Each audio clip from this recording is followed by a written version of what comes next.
The news from nowhere. Every year, dictionaries publish lists of the most beautiful words and phrases in the language. But what about the world's most annoying phrases? Voting is now open on these. Minister with respect. Don't you love that one? Why does this phrase always precede the point in the interview at which the least respect is shown? Minister, with respect, you lied, no you lied, and we know you lied. How is that with respect? Is there an alternative approach in which the interviewer was actively considering of asking that same question but with even less respect? Was she planning to let off a fart at the same time as the question was being put, so as to vividly indicate the stench in which the government was steeped? Was she considering pulling a face or throwing up into a bucket to vividly illustrate the contempt being felt by viewers and herself? She was going to do all that, then decided to hold back. Hence, Minister, with respect, I just have to grab some butter. This said with a small apologetic grimace and a silly me shrug of the shoulders by the man in front of you at the checkout queue as he darts away, leaving $200 worth of shopping between you and any hope of escaping the supermarket this calendar year. I'll only be a second, he calls as he scampers off, heading up aisle 5, which everyone knows is the wrong aisle, leaving you and the checkout chap staring bleakly at each other while the heavens spin and autumn turns into winter. The ice cap melts and the sun exhausts itself and dims to just a faint glow in the sky. Sorry, he says brightly on his return. I didn't know whether we wanted salted or no salted, so I had to ring home.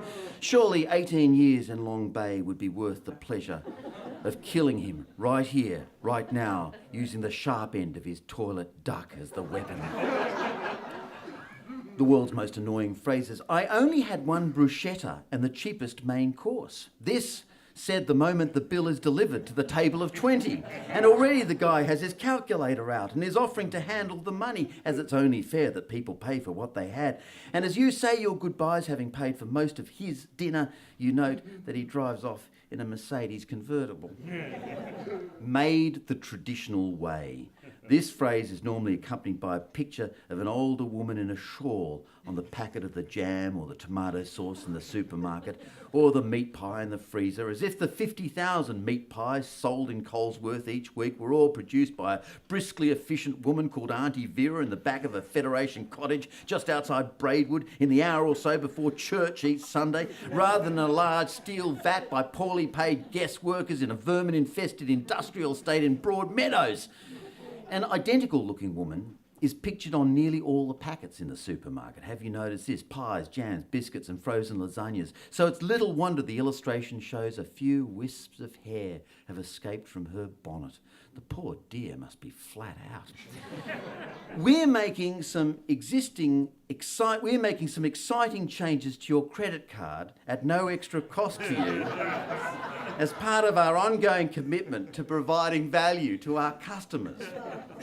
This phrase comes in written form, presented on your bank's letterhead and signed by some fictional executive with a pleasant-sounding name such as Jasmine Peters or Michelle Sweetpea. Enclosed with a perky letter is a 144-page brochure of impenetrable legalese printed in 8-point font detailing what are called some extra details you should know about the changes. This is like the moment the school bully turns and smiles and pretends to be friendly. You just know something really bad is about to happen, although the nature of the coming horror remains hard to predict. And finally, world's most annoying phrases. Just saying. Just saying. If you use this phrase, just saying, on Twitter, you are a malevolent troll who is trying to pretend that being an abusive bully is cute and hip. Well, it's not. Just saying. And that's the news from nowhere.